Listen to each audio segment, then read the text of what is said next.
اصل میں آپ کیا جانے، نہ چھیڑو ہمیں ہم ستائے ہوئے.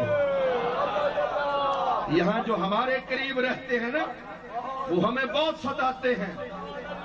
اس لیے مجھے وہ بات کیونکہ اس وقت اس خانقاہ کی اولاد میں سے کوئی اور نہیں جو تحفظ کرے، وہ یہ فقیر ہی بیٹھا ہے جو تحفظ کر رہا ہے. یہ الگ بات ہے کہ کچھ بھی نہیں ہوں، لیکن تیرے عالمہ فاضلہ مفتیاں وچ ایک مسخرہ بھنڈڑا میں بھی صحیح، تیرے شیراں دے گل سنگل میں ہے تیرے کتے نو ڈڑکا میں بھی صحیح.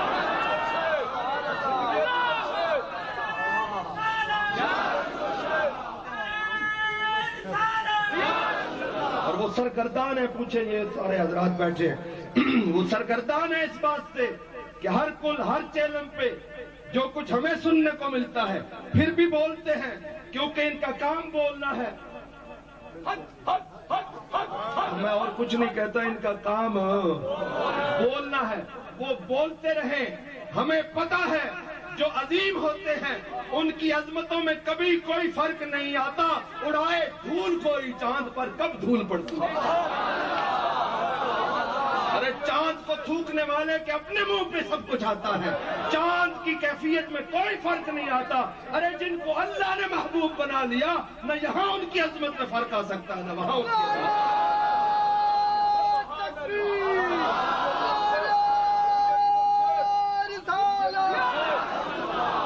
ہم تو وہ رکھوالے ہیں جو دروازے پہ بیٹھے ہیں.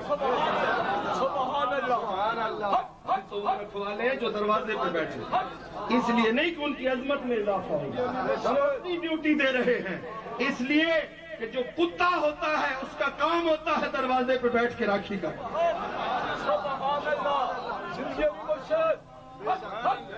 بات سمجھ آ رہی ہے؟ مالک کے مال میں اضافہ کرنا اس کا کام نہیں، مالک کی شان میں اضافہ کرنا اس کا کام نہیں. اس کا کام ہے دروازے پہ بیٹھا رہنا. کیونکہ جنا تنا وچ عشق نہ رچیا تے کتے اس تھی چنگے،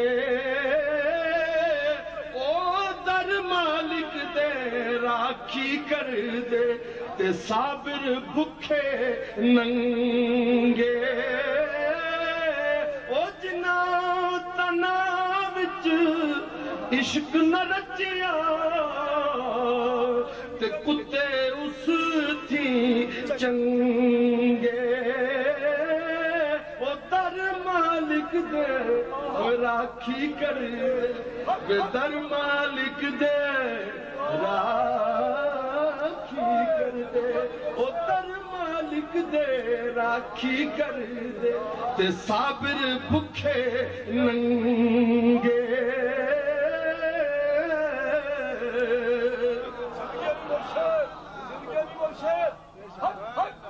رات اندھیری گھمن گھیری تے دریا ٹھاٹھا مارے.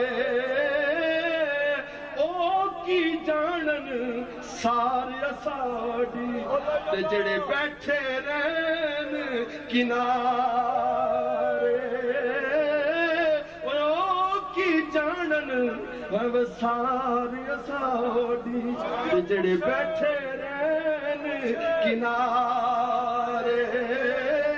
ہم جو ہیں ہم تو راکھی کرنے کے لیے ہیں، رتبہ بڑھانے والا وہ جنا تنا وچ عشق نہ رچیا، جنا تنا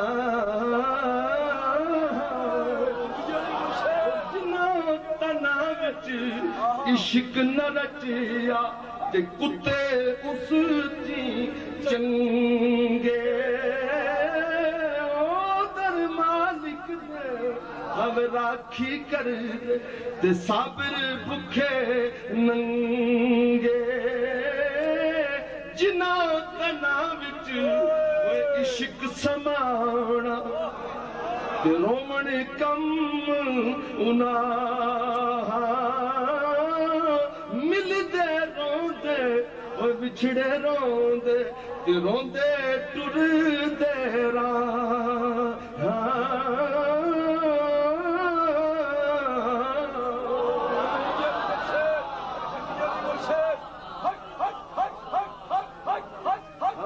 رکھوالے ہیں، ہم اپنی ڈیوٹی دے رہے ہیں، رتبے تو وہ بڑھا رہا ہے۔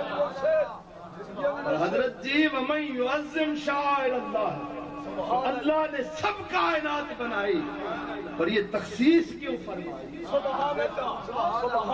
شعائر اللہ کی تخصیص کیوں فرمائی؟ یا اللہ یہ درخت تیری نشانی نہیں، یہ پہاڑ تیری نشانی نہیں، یہ شمس و قمر کا نظام تیری نشانی نہیں، یہ ارض و سماوات کا نظام تیری نشانی نہیں؟ کہا نہیں، ہے تو میری مخلوق، پر جن کو میں نسبت سے شاعر اللہ کہتا ہوں وہ کوئی اور بات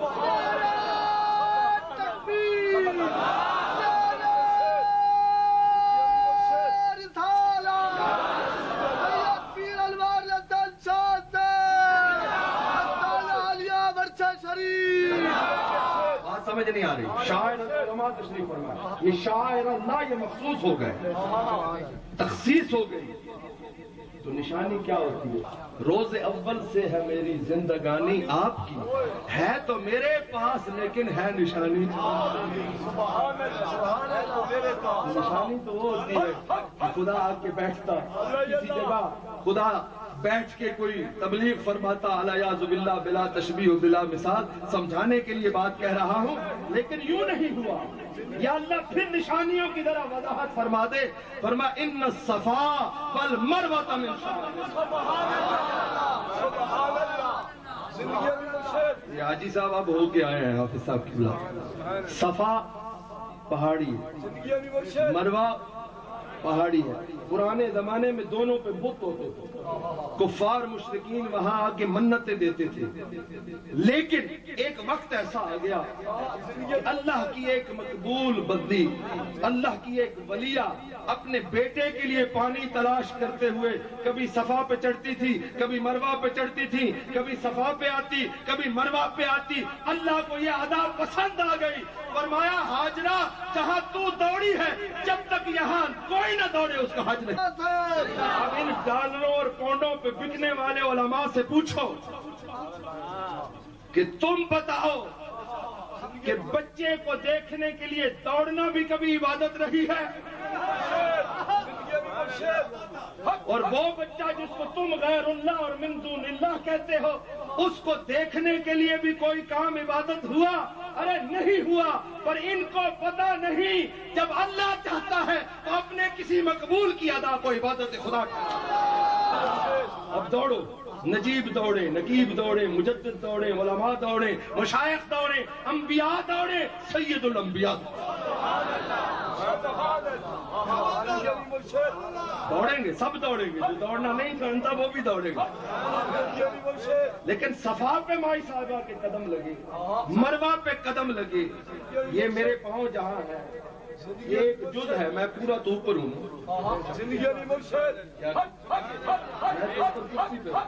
زمین پہ کیا ہے؟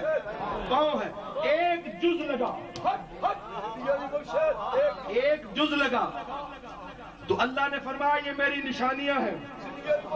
اب ہدایہ اٹھا کے دیکھیں، ہدایہ والا کہتا ہے جو کل کا حکم ہے وہی جز کا حکم ہے، جو کل کا حکم ہے وہی جز کا حکم ہے۔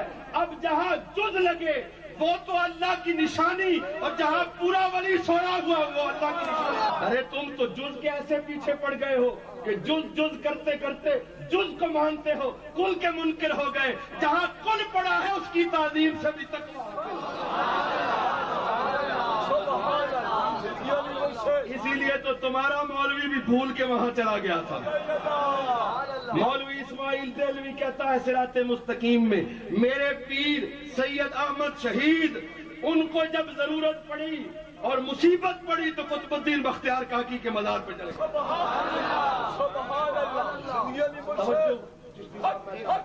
کہاں چلے گئے قطب الدین بختیار کاکی؟ حضرت بابا فرید الدین گنج شکر، جن کا آج کل عرس ہو رہا ہے، ان کے پیر ہیں۔ ایک اور بات سنتے جائیں، انہوں نے کیا کیا تھا۔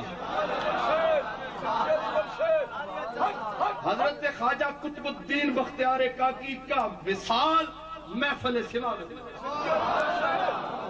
قوالی سنتے ہوئے وصال ہو گیا، قوالی سنتے ہوئے۔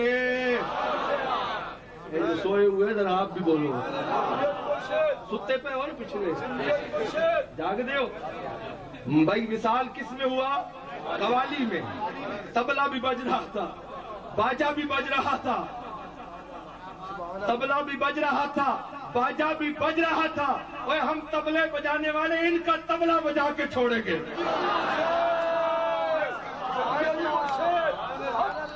ان کا طبلہ بجا کے چھوڑیں گے انشاءاللہ۔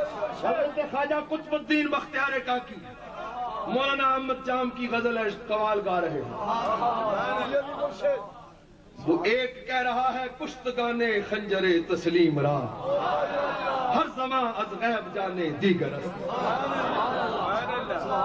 کشتگانے خنجر تسلیم را، ہر زمان از غیب جانے دیگر است۔ جو تسلیم و رضا کے خنجر کے قتل کیے ہوئے لوگ ہیں، ان کو اللہ ہر زمانے میں نئی زندگی عطا فرماتا ہے۔ اب جب وہ کہتے کشتگانے خنجر تسلیم، آج کل تو قوال اللہ کا فضل ہے نا، یہ آدھی تقریر کرتے ہیں اور آدھا مصرع کہتے ہیں، اور شعر کا بھی پتہ نہیں ہوتا، آگے پیچھے کا کچھ پتہ نہیں کہ ہم نے کیا کہنا ہے۔ لیکن پہلے قوال حضرات جو تھے وہ سمجھتے تھے۔ اب یہ پیسوں کے پیچھے سارا کچھ چھوڑ چھاڑ گئے ہیں۔ ان کا مشن اور مقصد حضرت اتنا ہونا چاہیے، حضرت اتنا ہونا چاہیے، اتنے میں وہ گیا جس کے لیے آئے تھے۔ اب وہ قوال جو تھے ان کو پتا تھا کسی شیخ طریقت کو اگر وجد ہو جائے تو تکرار کیا کرتے ہیں، سمجھے؟ تو قوال کہتا تھا کشتگانے خنجر تسلیم را، وہ جو تسلیم و رضا کے قتیل تھا اس کا سر تن سے جدا ہو جاتا۔ جب کہتا تھا ہر زمان غیب جانے دیگر است، پھر واپس مڑ جاتا تھا، یوں ہی تکرار ہوتا رہا۔ دوسرا مصرع قوال کو بھول گیا۔ اب کیا ہوا؟ وقت گزر گیا تو جسم ٹھنڈا ہو گیا، حضرت کا وصال ہو گیا۔ جسم جب ٹھنڈا ہوا، وصال ہو گیا، حضرت محبوب الہی سلطان المشائخ حضرت محبوب الہی کہتے ہیں میری ساری زندگی یہ حسرت رہی کہ کاش میں کہتا کہ حضرت بابا صاحب کی بارگاہ میں عرض کرتا حضور میرے لیے دعا کریں، میرا وصال بھی سما میں، میرا وصال بھی سما میں ہو جائے۔ اس لیے کہ ہم عشق کے بندے ہیں، کیوں بات بڑائی ہے، ہم عشق کے بندے ہیں، کیوں بات بڑائی ہے، ہم عشق کے بندے ہیں، کیوں بات بڑائی ہے، ہم عشق کے بندے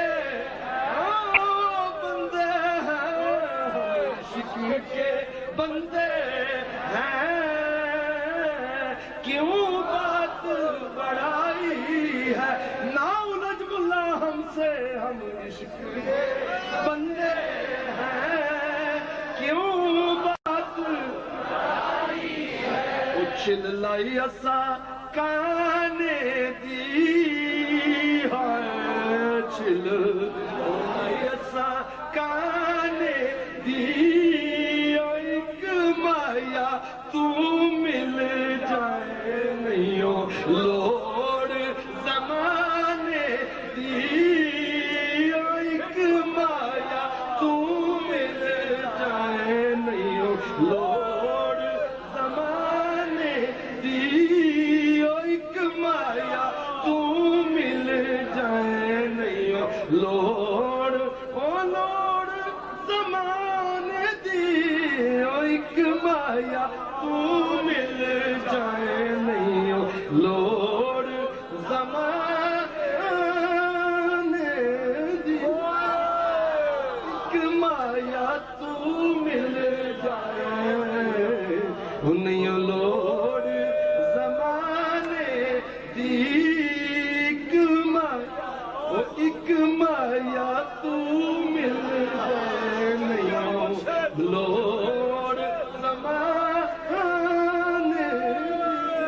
ایک مایا تو مل جائے نہیں لوڑ زمانے دی مایا تو مل جائے نہیں لوڑ زمانے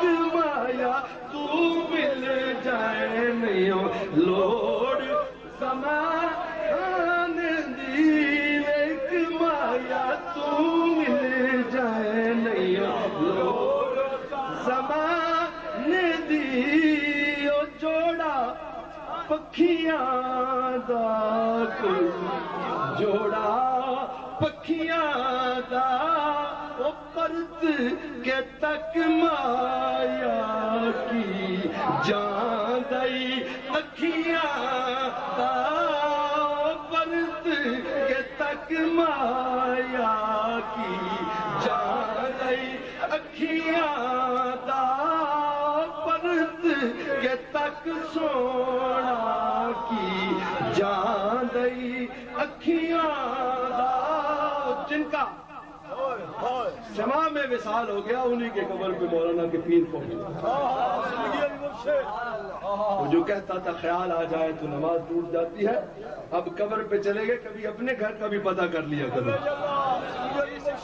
قبر پرست ہم نہیں آپ ہیں چلا گیا اب کہتا ہے جب گیا تو جو قبر میں موجود تھا اس نے توجہ فرمایا توجہ بھی اتنی قوی فرمائی اتنی طاقتور فرمائی کہ مولانا کو چشتی سلسلے کا فیض فرما دیتے تو بالکل ہی ختم ہو جائے سانس کھینچ لیتے لیکن اتنی توجہ فرمائی کہ دل کی دنیا آباد ہو گئی قبر کے منکرو تمہارے گھر میں اگر فیض ملا ہے تو وہ قبر والے سے ملا اور ابھی بات نہیں بنی کہتے پھر مولانا کو خواب آیا خواب میں سرکار دو عالم صلی اللہ علیہ وسلم تشریف 3 کھجوریں مولانا کے منہ میں ڈال دی 3 کھجوریں صراط مستقیم دیکھ لیں پڑھی ہوگی کسی اور کتب خانے سے منگا کے ان کے اپنے کتب خانے میں ہوگی یقیناً ہوگی بدنام زمانہ کتاب ہے 3 کھجوریں یہ مزار پر انوار میں مصطفیٰ کو کھجوریں کس نے دی تھی حضور خواب میں وہ کھجوریں لے کر کیسے آئے جو کسی کام کے مالک کو مختار نہیں وہ کھجوریں لے کے تمہارے مولوی کو فیض دینے کے لیے آ گئے لے میرے ہاتھ کی ید اللہ والے ہاتھ کی کھجوریں لے تاکہ تیرے باطن کی دنیا کوئی ہم جیسا ہوتا تو شاید کہتا صدا وصدا روے تیرا مدینہ یا رسول اللہ صدا وصدا روے تیرا مدینہ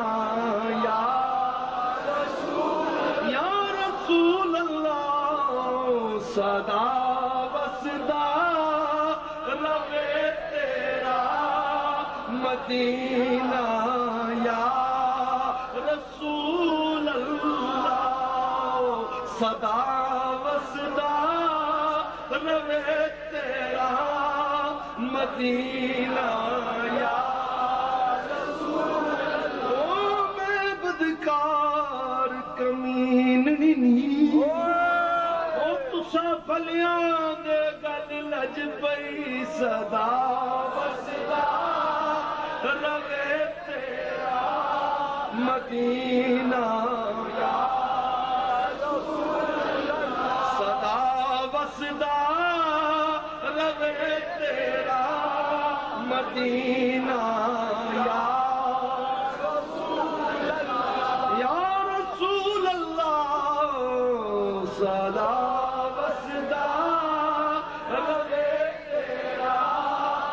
مدینہ یا رسول اللہ جو بازوئے شفاعت را کشائی بر گناہگار جو بازوئے شفاعت را کشائی بر گناہگار مکن محروم جامی را دران یا رسول صدا وصدا روے تیرا مدینہ یا رسول اللہ۔ ہم جیسا کوئی ہوتا تو یہی کہتا یا رسول اللہ آپ آئے ہیں تو ہم آپ آئے ہیں تو ہم آباد ہو گئے ہیں، ہماری گجڑی بستی بس چکی ہے۔ ہم مولانا کو فیض دینے والے یا قبر والے ہیں یا قبر سے اٹھ کر خواب میں آنے والے ہیں۔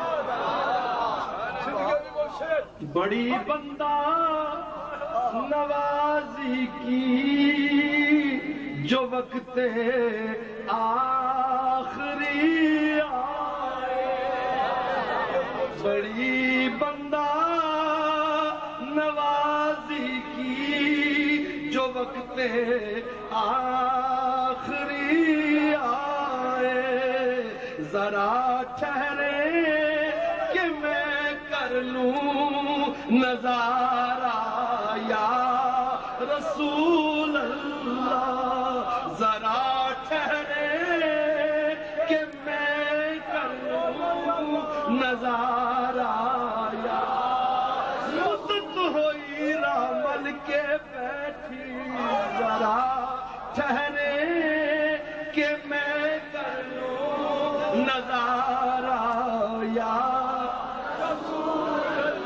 مدت ہوئی میرا ملک میں بیٹھی،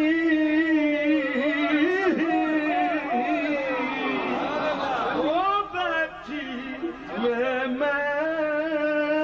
بیٹھی، مدت ہوئی میرا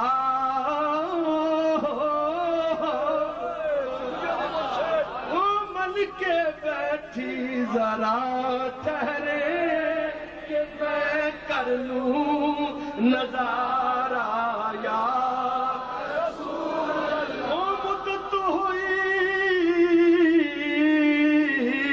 او مدت ہوئی، بے مدت ہوئی، او مدت ہوئی، میں سونا میں مایا میں ڈھولنا، مدت ہوئی اور عمل کے بیٹھی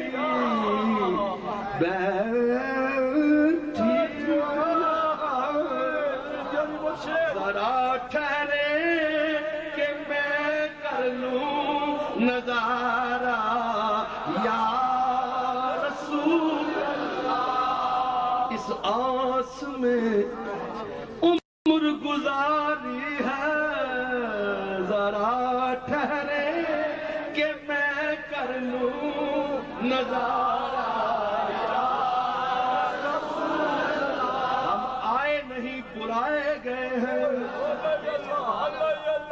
سیجعل لہم الرحمن ودا۔ میرے پاس مشکات شریف موجود ہے، میں یہاں جو آپ آئے ہوئے دور سے ان کو بھی دکھا دیتا ہوں، جو بعد والے ان سے تو نبٹتے رہتے ہیں، وہ سامنے نہیں آتے، یوں ہی دور سے وہ گیدڑ ببکیاں ہوتی ہیں جو کرتے رہتے ہیں۔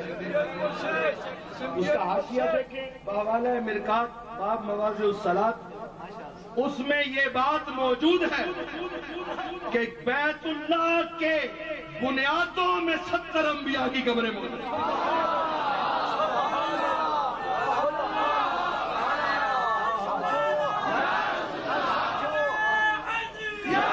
ایک سٹھائے ہوئے بابے نے لکھا تھا ملا علی قاری کے عقائد، اور ملا علی قاری کے نظریہ سرفراز گکھڑ میں۔ اب ملا علی قاری تو کہتا ہے قبریں ہیں نیچے، اور تم صبح اٹھتے ہو اللہ اکبر۔